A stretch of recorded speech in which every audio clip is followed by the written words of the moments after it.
This is my tour of the Saratoga battlefield, or the National Historical Park I should say. I must confess, before I got here I knew nothing. So I am standing here. By the sound of it, a majority of the fighting was along this line.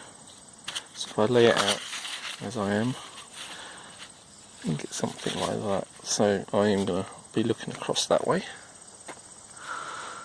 So the battle was mainly on the higher ground, which is on that side, I think. Excuse my ignorance, but I haven't read this before I got here.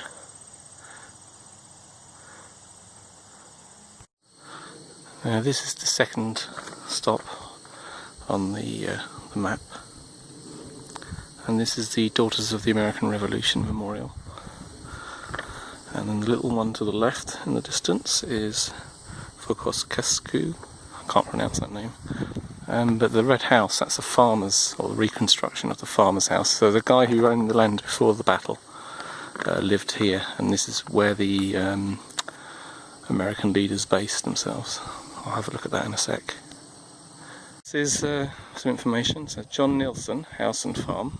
So that's the reconstruction. And here's an interesting map. Excuse the sun. You are here. And the farm is there, just to the left of it. So that's that way. Which means the defences went up that way.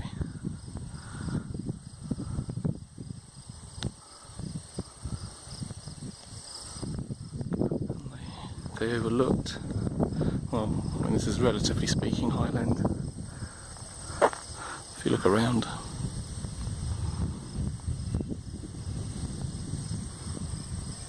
The American stronghold is designed by the Polish engineer. That's the Koskowski, I can't pronounce his name. That's what that memorial is for. So this, I think it's called Bemis Heights, I'm sorry. This overlooked this area, and although you can't see, the Hudson River is down there. It is, the only bit I can see from here is right in the middle of the frame. And it's only through the trees. One of the other things he did, the Polish engineer, was to clear all the trees up here, so that there was a clear view of the river, so the British couldn't attack this way. Where the battles begins, Barber's Wheatfield, which is, sorry about the sun, but it's in that direction.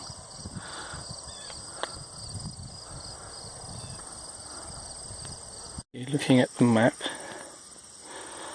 so the American defences were there, number 2, and also the river. Number 3 there in the middle. Follow the route.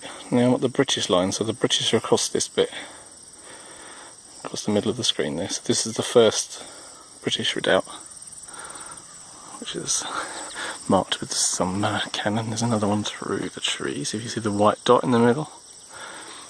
And so the British line went across this way, facing towards the American line, which is that way. Side of the trees again, so I'm standing on the British lines.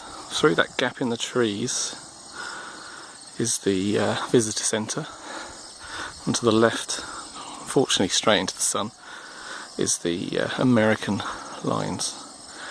Just here's another cannon position. Right, this is the Burgoyne's headquarters, which was the main British encampment. So, well, they've got some nice pictures there, but I assume what they're trying to say is that all of this was the campsite. Oh, you can't see, there's some deer in the distance. Very nice. Just to show you on the map, so this is the point. Can't see if you can see that, Burgoyne's headquarters. Let's orientate the map. So I think it's a bit like that. So looking at this, because the warden put this indicator to say this is where the British camp was, I think. And he said in the trees, so he said it's there actually. So it probably isn't all of that. It's probably just up there. This is the British redoubt that's overlooking the River Hudson, which you can clearly see from here. So the American lines, the British camp is pretty much back straight through the sun, and the battle was over the other side of those trees. This is 6 PM, August weekend, late August. Excuse me being in the picture. That's quite beautiful, isn't it?